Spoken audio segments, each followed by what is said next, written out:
Good morning friends. पिछली video में हम लोगों ने डिस्टेंस ऑफ पैरेलल लाइन क्या होता है, इसे कैसे निकालते हैं, उसके बारे में जाना और एक प्रॉब्लम्स देखे। तो आज इसके ऊपर एक्सरसाइज के कुछ प्रॉब्लम्स हम लोग देखेंगे। First question is the equation of two sides of a square are 5x minus 12y minus 65 equals to 0 and 5x minus 12y plus 26 equals to 0. Find the area of the square। मतलब यहाँ पर एक square की दो line की equation दिया गया है, आप लोगों को इसका एरिया निकालना है। तो सिंस हम लोग जानते हैं opposite sides of a square are parallel, तो इन पैरेलल लाइन का जो डिस्टेंस होगा, इस डिस्टेंस को हम लोग निकाल ले तो यही परपेंडिकुलर जो साइड है उसके पैरेलल होगा। मतलब ये जो डिस्टेंस आएगा वो स्क्वायर के इस साइड के साथ इक्वल हो जाएगा। अब स्क्वायर का अगर एक साइड का लेंथ हम लोगों को पता हो तो एरिया हम लोग इजीली निकाल सकते हैं। यही लॉजिक लगाकर हम लोग इस प्रॉब्लम को सॉल्व करेंगे। तो पहले इन दोनों पैरेलल लाइंस के बीच जो डिस्टेंस है उसे निकाल लेते हैं। सपोज ये डिस्टेंस है d, मतलब इस लाइन का लेंथ इक्वल्स टू λ1, इसे 26 ले लेते हैं और λ2 minus plus minus minus plus हो जाएगा 65 by √5 square plus minus 12 square. तो ये हो जाएगा मॉड्यूलस 91 बाई ये 25 एंड 144, मतलब इसे लिख सकते हैं 91 बाई 13 और ये हो जाएगा 7। मतलब ये d का जो लेंथ होगा वो हो जाएगा 7 यूनिट। तो स्क्वायर का एरिया क्या हो जाएगा, हम लोग जानते हैं स्क्वायर का एरिया हो जाता है d स्क्वायर। तो मतलब 7 into 7 49 square unit and hence the answer. तो second question is find the equation of the line midway between the parallel line. ये पैरेलल लाइंस दोनों का इक्वेशन दिया गया है 9x plus 6y minus 7 equals to 0 and 3x plus 2y plus 6 equals to 0। मतलब ऐसे करके दो पैरेलल लाइन दिया गया है, आप लोगों को find the equation of Midway का इक्वेशन निकालना है। इन दोनों लाइन का जो इक्वेशन दिया गया है, एक का 9x plus 6y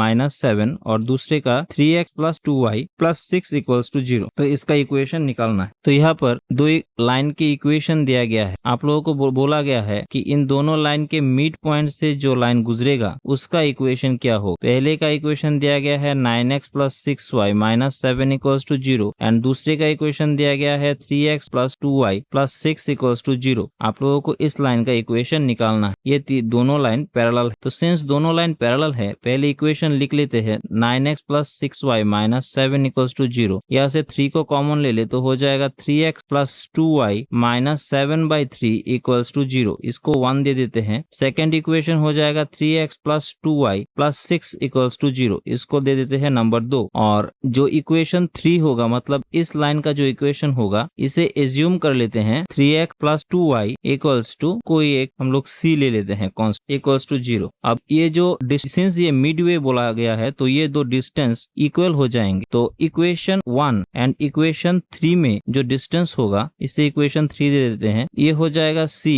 by 7 by 3 by √3 square plus 2 square and equation 2 and equation इसको इक्वेशन 2 ले लेते हैं और इक्वेशन 2 और इक्वेशन 3 में जो डिस्टेंस होगा वो ये हो जाएगा। तो ये दो डिस्टेंस तो इक्वल दिया गया है, तो इसे लिख सकते हैं c minus 6 equals to 3 square plus 2 square. तो यहाँ से ये पूरा कट जाएगा और नीचे आ जाएगा c equals to simple 11 by 6। मतलब रिक्वायर्ड जो इक्वेशन हो जाएगा वो हो जाएगा 3x plus 2y equals to 11 by 6 and hence the answer. यही इस लाइन, इसको अगर L3 दे दे, ये L1 और ये L2, तो ये L3 का इक्वेशन हो जाएगा। आज का third and last question is find the equation of two straight lines which are parallel to x plus 7y plus 2 equals to 0 and a unit distance from 1, -1। मतलब यहाँ पर एक कोऑर्डिनेट ग्राफ दिया गया है जहाँ पर इस पॉइंट P से 1, -1 है। तो यहाँ पर दो पैरेलल लाइन है, एक का इक्वेशन दिया गया है x plus 7y plus 2 और दूसरे को बोला गया है ये दोनों लाइन पैरेलल है और दूसरा वाला जो लाइन है वो इस पॉइंट से 1 यूनिट डिस्टेंस पर सिचुएटेड। ये डिस्टेंस जो है वो 1 यूनिट। तो आप लोगों को इसको अगर L1 और इसको अगर L2 दे दे तो L2 लाइन का जो इक्वेशन है उसे निकालना। तो सिंस L1 पैरेलल है L2 का, तो L1 का जो स्लोप होगा वो L2 के स्लोप के बराबर हो जाएगा। तो L2 का जो इक्वेशन दिया गया है वो है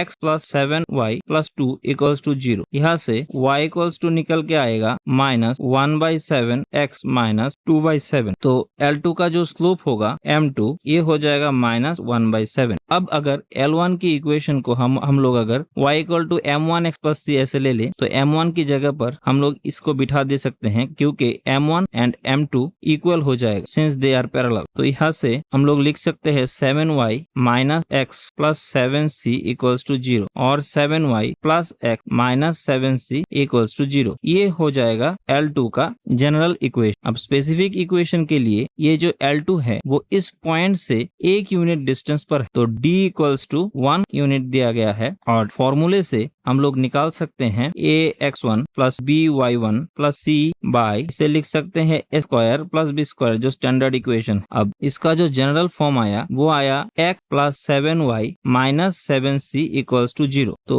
a की जगह पर 1 हो जाएगा और x की जगह पर x1 मतलब ये 1, तो 1 इंटू 1 प्लस 7 इंटू y की जगह पर 1y1 हो जाएगा। y1 हम लोग यहाँ पर -1 है तो -1 प्लस c की जगह पर यहाँ पर देखिए है -7c बाई, यहाँ पर a था 1 स्क्वायर एंड b था 7 स्क्वायर, ये इक्वल टू 1 के बराबर हो जाएगा। तो इसको अगर कैलकुलेट करें तो आ जाता है 8 माइनस 7c इक्वल्स टू 50। अब इसका स्क्वायर करें बोथ साइड तो हो जाएगा 64 plus 49 c square equals to 112c minus 112c equals to 50। अब यहाँ से हम लोग लिख सकते हैं रिड्यूस करके 7c square minus 16c minus 2 equals to 0। तो यहाँ से c का जो वैल्यू आएगा, सिंस ये एक क्वाड्रेटिक इक्वेशन है तो आप लोग जानते हैं क्वाड्रेटिक इक्वेशन में कैसे निकालते हैं। इसे लिख सकते हैं हम लोग 6 plus minus 5√2 by 7। Standard equation लिख देते हैं। अगर ax square plus bx plus c equals to 0 quadratic equation है तो x का value minus b plus minus root over b square minus 4ac by 2a, ये दो रिजल्ट आता है। तो हम लोगों ने c को निकालने के लिए इसी फॉर्मूले का एप्लीकेशन किया है। तो अब इस c को हम लोग इस L2 के इक्वेशन में बिठा दे तो रिक्वायर्ड इक्वेशन आ जाएगा 7y plus x minus 7 into 6 plus minus 5√2 by 7 equals to 0। मतलब इसे लिख सकते हैं 7y plus x plus 6 plus minus 5√2 equals to 0 और यही हो जाएगा L2 का इक्वेशन। तो हम लोगों ने आज पैरेलल लाइन के ऊपर 3 क्वेश्चंस देखे और इसी के साथ पैरेलल लाइन का